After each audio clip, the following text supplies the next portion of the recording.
Hey there, guys, and welcome back to another edition of the Blaze TV podcast. Ed Kimberley, as always, Stu Coles joining me. And our guest on this edition is new Blaze forward, Nick Seitz. Nick, awesome to have you with us on the podcast, and a big welcome to Coventry. Yeah, thanks for having me. Thanks for accommodating the time difference and all that. So I'm excited.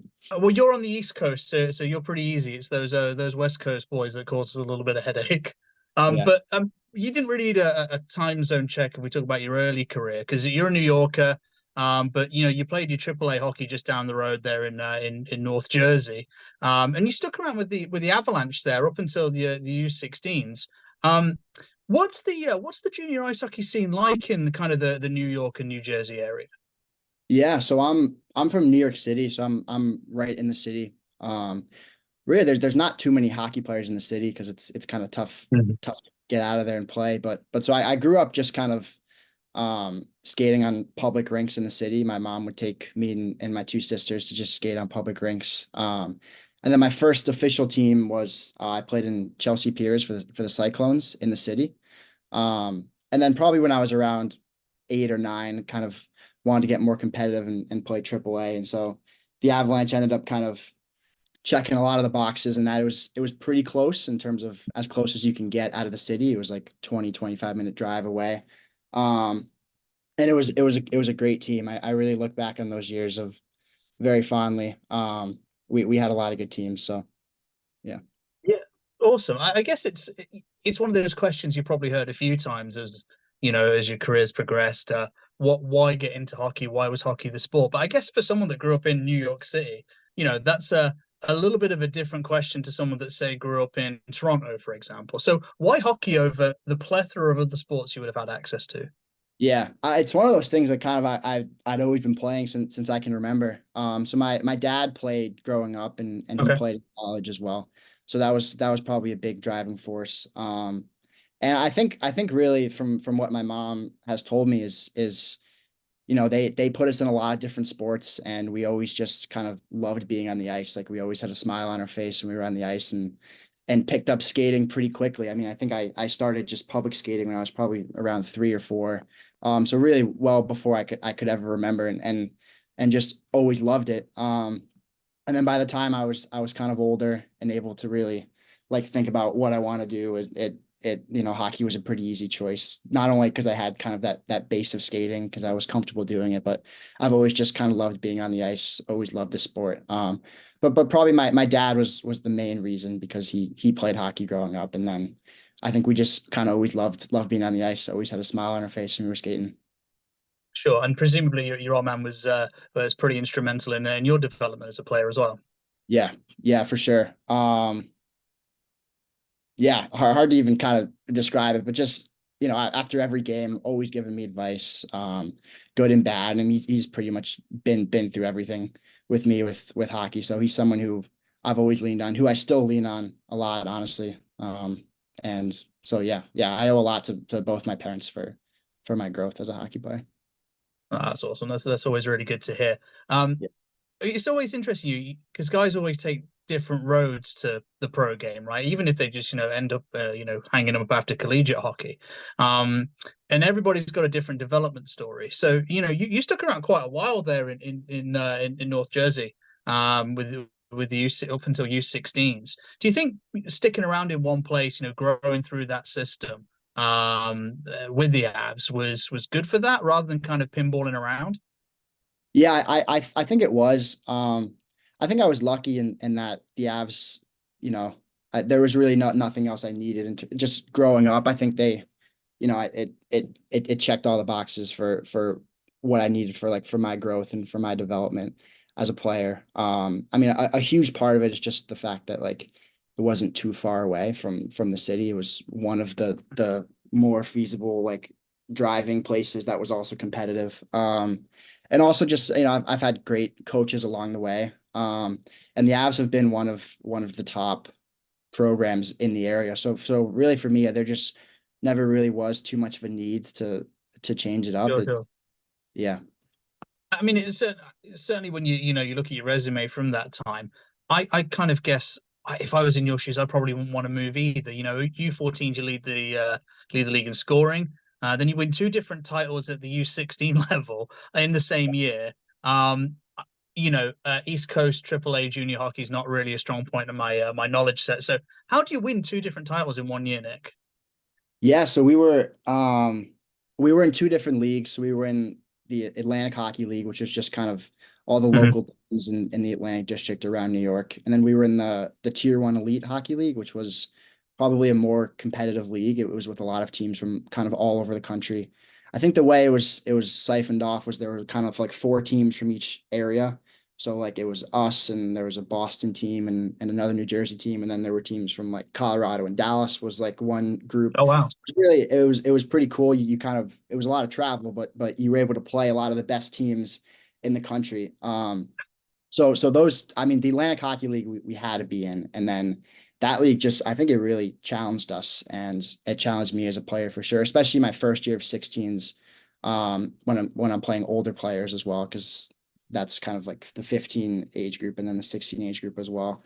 So that was a very competitive league, and if I remember right, I think we won that league my first year of 16s and not my second year, but um, Okay.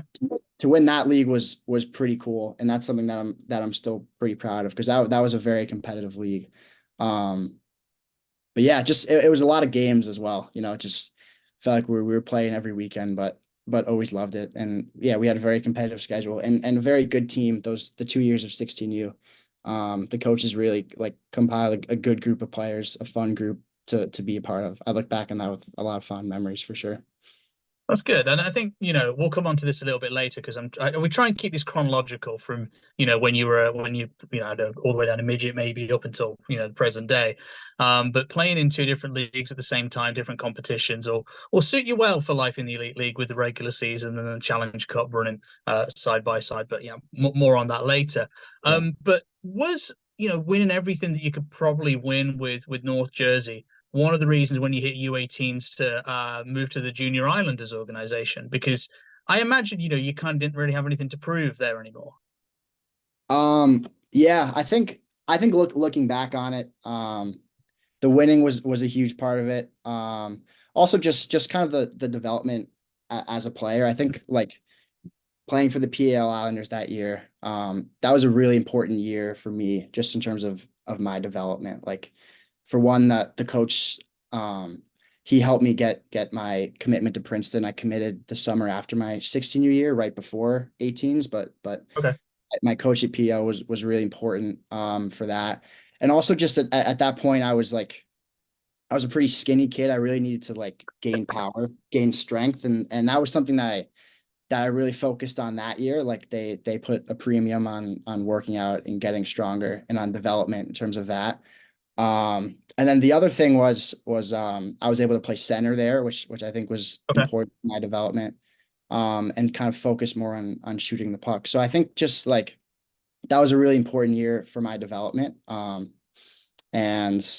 yeah, yeah, Yeah, I mean, when I was saying earlier that you were able to pretty much stick around in one place through your junior hockey, I guess you only really want to pinball around if you're looking for something. Okay, I've got this. I'm not going to get this where I'm at right now. I'll move over here to this coach or this organization where I think I'll get that. And I guess it kind of paid off, like you say, using your size a bit more, filling out, shooting the puck a bit more. Because once again, you lead the league in scoring there as well. yeah. No, I look back on that year as that was a lot of fun. Sticking around for 18U. And I was able to graduate from high school there as well. So that was a fun year for sure. Nice, because if I remember rightly, we were trying to organize this the day of your college graduation as well, which I Yeah. got to say thanks as well for doing that, buddy. Because I say I remember my university graduation. I don't remember much of my university graduation, to be truthful. Yeah. Yeah. That Anyway, was, Stu, yeah. sorry, buddy. Sorry, I'll carry on. What were you going to say? No, just a hectic week for sure, but that was a lot of fun. Good stuff. Go on, Stu. Pick it up from here, buddy. I, I don't want to dwell on the stories of my graduations. That's for sure. One of them was particularly long and in a language that is not English, so it was an interesting one. But you said you committed to Princeton with around about the time of you about 16. But when you finished your 18s, you had a year where you played sort of across 2 different teams. One, in fact, geographically, you couldn't really have gone much further. You know, you're in the sort of New York, New Jersey area, then you go off to British Columbia and some time in Texas. It's a bit of a travel. Yeah, for sure. Especially coming from New York City. I think both places were extremely different. So I started off in Port Alberni, which was really completely different, just in terms of like a location, completely different than anywhere I've ever been. Like way quieter. It was rainy a lot. It was cold there. And then I ended up in Texas, which was also, completely different. Just the weather was beautiful, so I kind of was able to miss the winter down there. That is usually super cold in New York. Just skipped over that in Texas, but I learned a lot from being in both of those places, from being in places that like were very different from where I grew up. It was a cool experience. Both And those. what was the reason behind going to those two places for those years? Because you committed to Princeton. Was it just waiting to get into the Princeton program, like age wise? Was it just filling some time? What was the Yeah, so when I committed to Princeton, I kind of the plan was to play the 1 year of 18s and then play 1 year of junior hockey, and then go in. And that ended up getting a little bit messed up with COVID because I ended up taking one extra gap year. But yeah, and most people do play juniors, and I enjoyed the junior hockey experience a lot. But so with Port Alberni, there was a little bit of a Princeton connection there. And then also my 18U year we played at the tournament. It was called Max tournament. It was in Calgary. And that was kind of how I got acquainted with the Port Alberni coach, and that was how that kind of got set up. And it ended up not working out there, but and I ended up getting traded to Corpus, where I also had a connection with that coach because he'd kind of been like an East Coast coach, and he was involved with the Avalanche organization a little bit and with the East Coast team. So there was some familiarity with him as well. But yeah, just kind of the plan when I committed to Princeton was play the year of 18s and then take one gap year playing juniors and then go into college freshman year. So the plan sort of in the end it worked out well, and you got your year in junior hockey. When did you know? I mean, you say you committed at 16. When did you know that the NCAA route was the route that you were going to go down? Was that always the case? If you think all the way back to maybe sort of age 10, 11, like I'm going to go to college, I'm going to play hockey in college, and that's just how it was, or did it come a little bit later? Yeah, to be honest, it was kind of always what was on my radar. And I think talking to like friends who are from Canada and stuff, the major junior path is pretty attractive. But for me, it was just never really on the radar. And especially with my parents always like stressed education a lot. So pretty much from when I was a young age, the goal was NCAA in college. Yeah. And yeah, I can certainly agree with your parents. Education is definitely something to be heavily stressed. And it probably works out really well because you end up going to Princeton, and now if you look at universities in the United States, Ivy League universities, Division I hockey program, the question might not be actually why Princeton, but actually why not Princeton. That's a pretty good place to be landing, right? Yeah. No, I feel really lucky to have been able to go to a place like that. I think it pretty much was everything I could have possibly asked for in the college experience, just in terms of beautiful campus, really, really good academics, and great support system as well. And then like a really fun years of hockey. And they care about the hockey program there as well. So I think it's just feel really lucky to have been able to go to a school like that for sure. And, what was your major in? So I majored, it's the School of Public and International Affairs, it's basically just a fancy way for public policy. Nice. And because universities in the US work a little differently to they do over here in the UK. What else did you sort of cover on your program? Was it very focused on the policy, or did you end up covering a lot of different subjects? Yeah, so my major actually it was a lot of different subjects. Definitely a lot of policy, but also based off that, I had to take 2 or 3 statistics courses, a couple philosophy and ethics courses, and then as well a couple policy courses and then some sociology courses as well, which I think all of those courses kind of tie back to policy a little bit, but the way my major was set up was like it was fairly broad in that you're ending up getting a lot of different courses and a lot of different disciplines. So yeah. One of the things that is noticeable this year with the people who are joining the Blaze is the variance of the backgrounds of what people have studied and looked into in college programs, which is really nice to see. There's a bit of change, but you're not the only Seitz who went to an Ivy League school. Your sister as well played hockey at Yale. Was there any sibling rivalry between the two schools? Did that ever sort of come up, family tensions over Yeah. Thanksgiving? There was a little bit. It was tough to really have too much rivalry with her team because her team, her last 2 years were like incredibly successful. I think her senior year they lost like 3 games, so there really wasn't too much I could chirp them about. But yeah, always some friendly rivalry for sure. Yeah, and you mentioned there that you kind of had a second gap year when COVID hit, and you actually ended up going back to play in Corpus Christi. How was that? Just because Princeton didn't play in 2021, so you just found somewhere to go, or was that did you get the connections from Corpus Christi to go back? I played that year in New Jersey. It was a different team, but yeah, I'd had connections there, and it was important. Also, like it was important to kind of stay close-ish to home. Like so I played it was in Middleton, New Jersey that year, which was especially with all the COVID stuff going on. Like wasn't really sure how long the season would go, if we would get shut down, like kind of what would happen. So it was important to play close to home. And then also I had connections there. I'd known the coach who was the coach of New Jersey since like my 16U, 18U year, because he was kind of involved in the youth team for it was the North American League was the league I played in, but that program also had like a youth team, which I played against when I was on the Avalanche, the Titans. So I'd kind of known that coach for a while.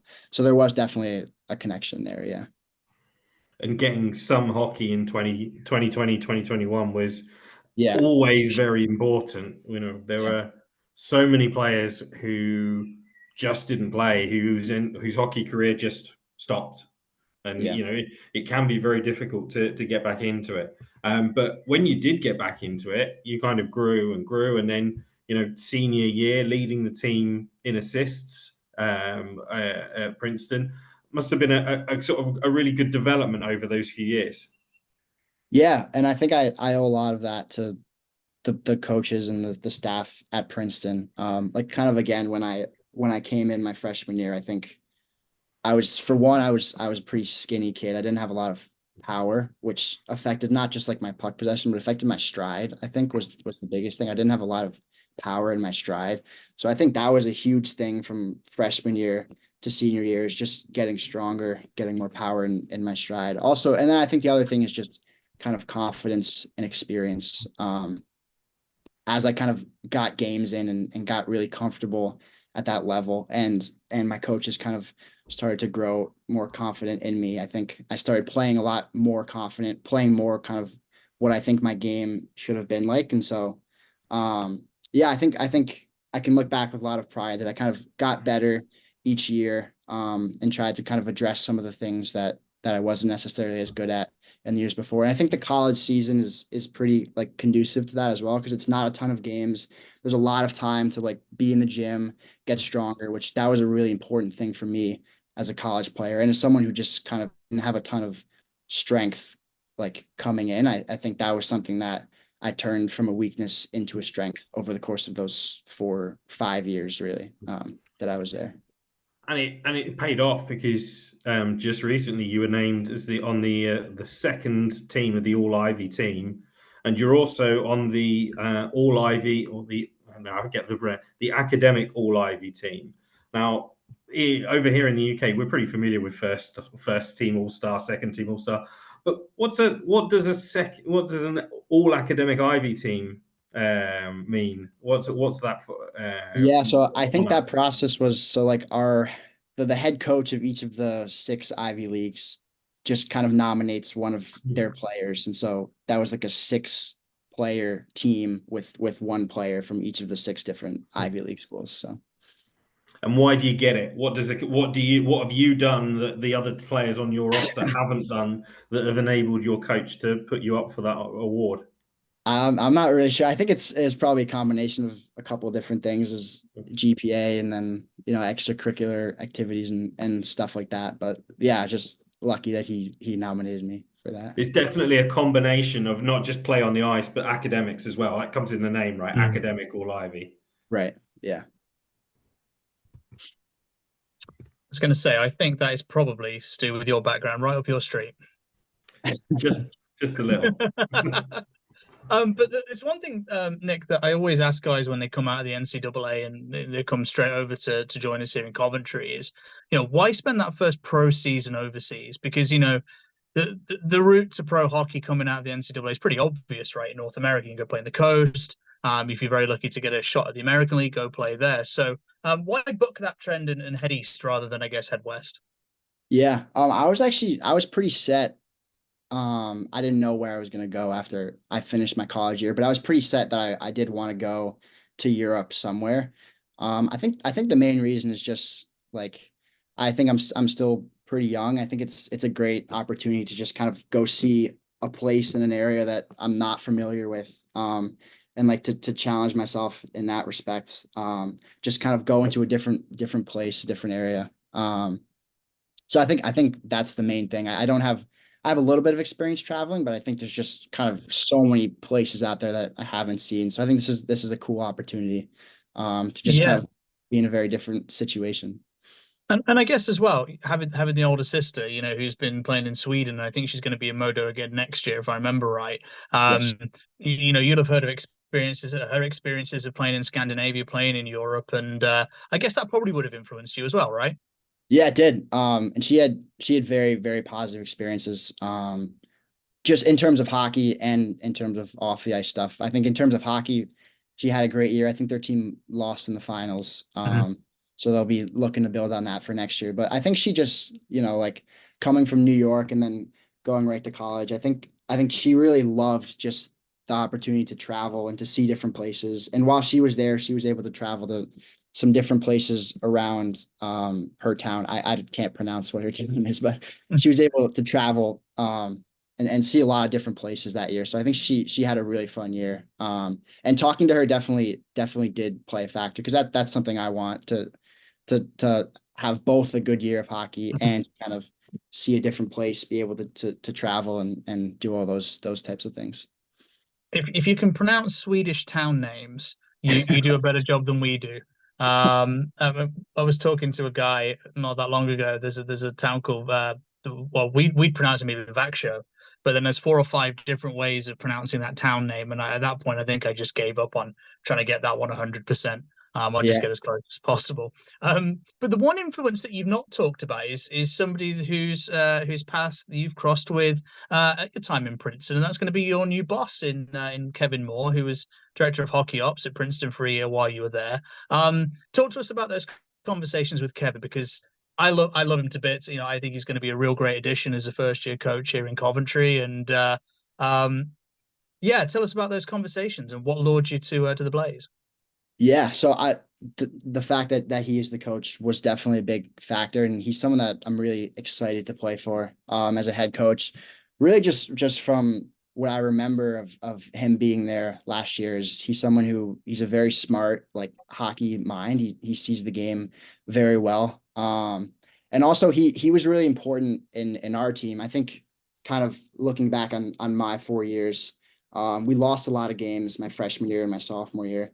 And kind of from sophomore year to junior year, we really tried to focus on like changing our team's culture in terms of better habits on and off the ice, working harder, being harder to play against, better defensively, kind of all those little things. And he was just really so instrumental in that process, not just like implementing those on ice habits that are really important, like defending hard, being hard to play against, working hard, all those little things, but also just like off ice and doing a lot of like team building exercises and allowing us to kind of get to know each other better and feel like more of a team. And so, like, he's someone that I'm really excited to play for, and I look back really fondly on the year that he was with Princeton. So yeah, when I got the call from him, the opportunity to play from him is something that I'm really excited for sure. Well, it sounds like it made the decision where to go in Europe, but as you said earlier, you weren't really sure where to go. A very, very quick decision, Yeah. which is good. Yeah. Obviously for us at the Blaze organization, because we're really thrilled to have you with us. And the other thing as well about what you've just said there is really interesting, because Kevin as a coach seems to be able to get the balance right of doing all the habit stuff, doing the detail of the X's and O's, but also letting the guys play, letting the guys have fun. And that's a difficult balance, isn't it, as a leader? Yeah, I think absolutely. And I think, everyone at this point has, like, all the players at this point have played for a lot of different coaches, and have probably played for coaches that are way on the extreme of the habits and kind of not giving players the freedom to be creative and kind of play their game. And then players who are also on the other extreme. And so again, I haven't played for him as a head coach, but Yeah. from what I would agree with what you're saying. I think he finds that balance really well. Yeah. And what's he told you about life in the Elite League? Yeah, so I think a lot of it is he's told me a lot of positive things. I think he said it's a league that maybe doesn't get quite as much notoriety as a lot of the other leagues, but the level of play is very, very high. And that's something that I've also heard from talking to other players. The level of play is really high, really competitive games. So that's something that I'm really excited for. And then he just told me a little bit about Coventry and the place and all that. But yeah, other than that, kind of just gonna find it out on my own a little bit, I think. I think that's a good allegory for life in general. You can get all the prep in the world, but you've kind of just got to find things out for yourself. And the other link that you've somehow not managed to mention is you'll be linking up with a former teammate from Princeton University, and Mike Kennedy. Mike, we're really looking forward to speaking to in a few weeks as well. Defenseman. What can we expect to see from Mike? That's pretty cool. That's another thing I'm really, really excited for. He was one of my closest friends at Princeton. He's just really when I think of him as a hockey player, he's going to be the hardest working guy on the team. Just no questions asked on the ice and in the gym as well. Like he'll show up early, he'll get all his stretching in, and he'll give you everything he has on the ice. And that's the type of guy that he is off the ice as well. Just very hardworking, very honest. So I'm really excited to be able to kind of go through this experience with him for sure. You've done a pretty good job of selling his services just there, Nick. But what kind of hockey player are we getting in Nick Seitz? Obviously, I'll have seen your tape. I'm a bit of a nerd like this. I like to look up the guys and try and pick apart what I can find from YouTube and various other sources. But sell yourself, sir. Like, what are your skill sets, and what are you going to bring to the table? I think my two best attributes are my speed and my hockey sense. When I kind of think of my game, I think my game has evolved a lot from 16U, 18U through the 4 years of college. Like when I was growing up as a player, I was a very pass first player. Like my instinct was always to pass. I loved getting assists and passing. And I kind of ended up developing like a pretty hard shot around 16U, 18U. So it's been kind of a process to last 3 or 4 years to the point where I am now, where I consider myself kind of both, like equally a passer and a shooter as well. I do try and pride myself on having a good hockey IQ, like being able to think the game well, to be able to make quick decisions under pressure, which you have to make pretty much every shift as a hockey player. And I think speed as well, which is something that I think I've turned from a weakness when I was growing up into a strength, and that, like, I think I have a powerful stride. I think I can beat defensemen off the rush with a good first 2-3 steps. And then also just hard work, offense, neutral zone and defensive zone. Just try to work hard consistently every shift I can. Yeah, so I'm glad you talked about your speed and your dynamic skating. I think because it's those first 3 or 4 strides I noticed in your tape. I was like, oh, he's going to beat guys to the puck a lot in those 50-50s just for his explosiveness. And in the Elite League, which has got different ice surfaces. You've got big Olympic ice. You've got slightly smaller barns as well. Like a place like Manchester, for example, which you'll figure out. That kind of explosiveness I think will suit really well in all scenarios. So No, that's really cool. And I guess just finally from us, Nick, obviously we talked earlier that you recently graduated. You've got the whole summer essentially ahead of you. September's a long way away. How are you going to be filling your time between now and then? Yeah, kind of doing a lot of different things. So, one thing is, so whenever hockey ends, I'm gonna plan on going to law school and be a lawyer. So I'm taking the LSAT to go to law school. Actually, June 6th in like 3 days. So Oh wow. that's what I've been focusing on the last week or so. So yeah, hopefully that goes well. After that, I mean, definitely the main focus is training in the gym and on the ice. And also I worked as a research assistant at Princeton for like a politics professor. So I'm going to keep doing that as well, which is nice, kind of like not super demanding job that I can kind of work around my training schedule. So that's the Well, plan. I've got to say, I mean, from talking to you and you know the extracurriculars there, but education is clearly very, very important to you. And I think you've won an award for being the first guy to ever come on the Blaze TV podcast with books in the background. So well done for that one, sir. Anyway, just before we wrap things up here, have you got any final thoughts for the Blaze fans ahead of the summer and the new season? No, I'm super excited for the season. I think it's going to be a great year.